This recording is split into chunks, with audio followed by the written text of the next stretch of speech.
انا عملت غلطه اول سنتين. بحاول احسن من نفسي، بحاول اوصل لاهدافي، بحاول حتى اعمل فيديوهات على اليوتيوب. خلتني ادفع ثمن حاجات كتيره، خلتني ادفع ثمن ان انا استمتع مع ناس بحبها زي صحابي. خلتني ادفع ثمن ان انا اوصل لاهدافي بطريقه اسرع، وكمان صحتي ساعات. وانت لو شاب صغير عايز تحسن من نفسك، عايز تعمل حاجات كويسه في حياتك، عايز تبقى غني، عايز تبقى مشهور، عايز تعمل اي حاجه يعني، المايند سيت، التغيير في المايند سيت ده اللي انا هقوله لك هيفرق معاك كتير. والحاجه اللي احنا بنتكلم عليها ده انا عمال مش عايز اقولها لكم، اللي هي الحكمه او الجادجمنت. تمام.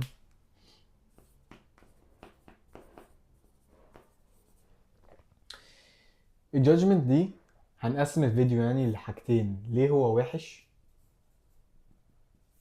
وحلوله. واحنا هنتكلم عليه من ناحيه الاهداف، مش مالناش دعوه بالناس بقى يعني.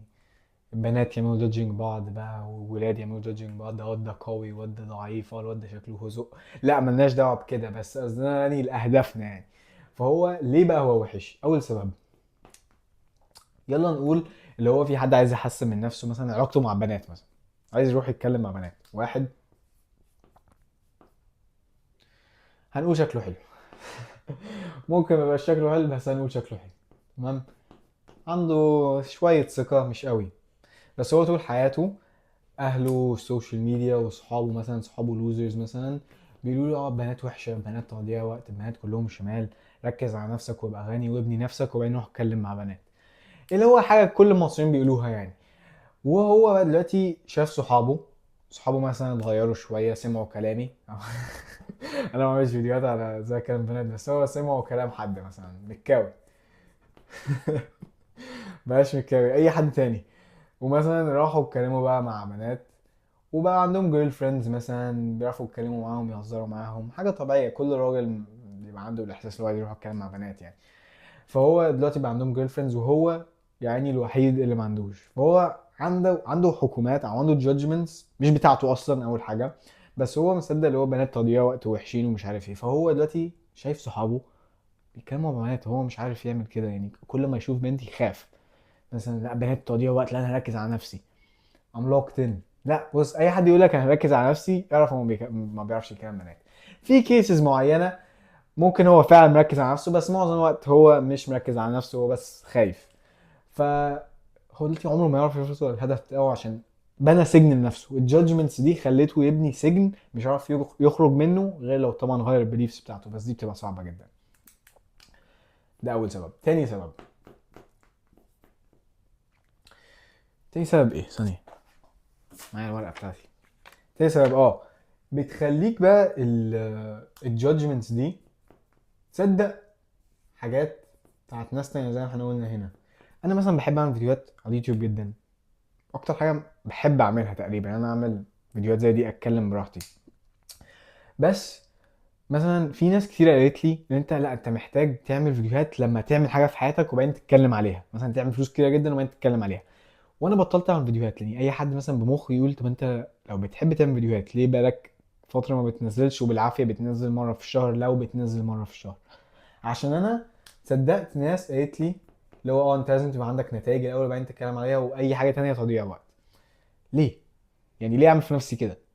وانا كمان انا كيوسف يعني، ده يوسف، شفت الناس التانية زيي بيعملوا نفس المحتوى على اليوتيوب، ما عندهمش نتائج قوي في حياتهم، بس بيتكلموا وخلاص. واحد زي مثلا يوسف وليد او حاجه، ما اعرفش اسمه ايه، بس شفت مثلا قاعد على الكنبه او حاجه كده بيتكلم وخلاص، بيتكلم على اكسبيرينسز بتاعته. وانا حكمت عليه، انا ما اعرفوش اصلا بس حكمت. انا دماغي خلتني احكم، هو الدماغ بتحب تحكم على اي حد. ودي كانت غلطه كبيره، عشان قلت ده يعني هو مش سكسسفل قوي مثلا، مش عارف ايه، وانا ما اعرفوش اصلا، بس هو مش سكسسفل، مش حد يسمع كلامه، ده بيتكلم في اي حاجه، 5 love languages مش عارف ايه. فانا بطلت اعمل فيديوهات، او قلت لنفسي انا هعمل فيديوهات لما البيزنس بتاعي يعمل فلوس اكتر، لما الاقي نتائج. وانا في الاخر خسرت، انا اللوزر، انا اللي اكني ماسك كده الكوكا في ايديا في الاخر، اللوزر اللي الناس بتضحك عليه، عشان انا بطلت اعمل حاجه انا بحبها عشان خاطر حكمت على حد تاني. فهو لما انت بتصدق ناس ما عندهمش نفس اهدافك وبيقولوا لك حاجه هم ما يعرفوهاش، مش مؤكد اصلا، بتبقى عندك نفس البيليفز بتاعتهم والمعتقدات بتاعتهم، فهتخسر في الاخر. فهو اول حاجه هنقول اللي هو prison، سجن، تبني سجن لنفسك. تاني حاجه trust other people. تالت حاجه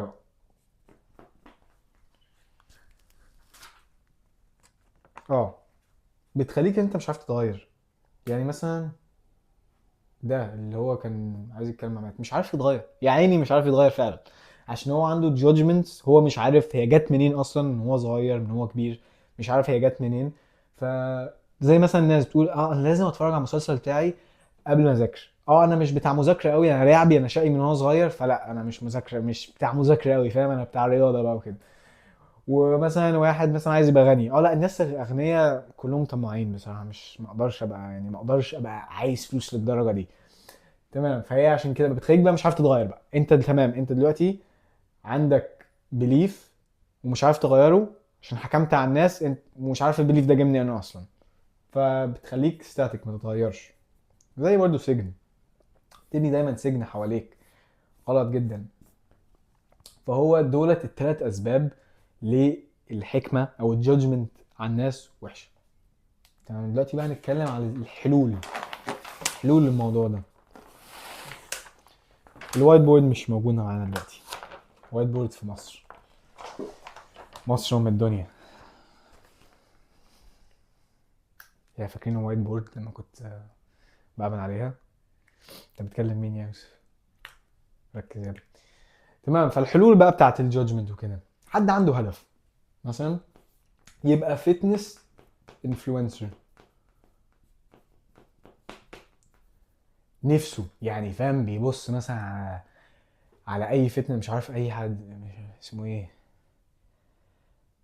بكر، باقي، حاجه كده، واحد كبير قوي كده مش مهم، عايز يبقى فيتنس انفلونسر بس مش عارف يبقى فيتنس انفلونسر. عشان هو مثلا ليه، لو عايز تبقى فيتنس انفلونسر كويس لازم تعمل فيديوهات، فيديوز، لازم تعمل كولابوريشن، لازم تروح تقابل فيتنس انفلونسرز تانيين، لازم تبقى تروح الجيم، لازم تعمل اكلك يبقى كويس. لستة الحاجات دي لازم يعملها. بس هو مثلا واحد برضه بيعمل جودجنج الناس، بيحكم عليهم، فيتنس انفلونسرز مهتمين قوي بشكلهم، وناس يعني ايه ده، عايزين اتنشن بس.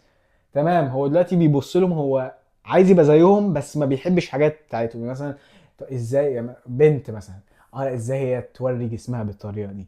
تمام، انت مش هتعرفي تبقي فيتنس انفلونسر، ما تطلبيش ان انت تبقي فيتنس انفلونسر وانت بتعملي كومنت على البنات اللي بيعروا جسمهم، لا وحشين.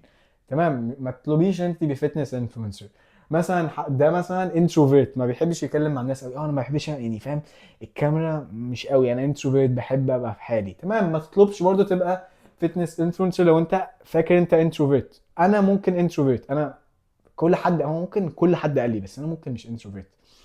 هو ممكن عشان الناس قالت لي كتير، ناس مهمه في حياتي قالت لي انت انتروفيرت ما بتحبش تكلم الناس، بس انا بحب اكلم الناس مش عارف ليه، فاهم؟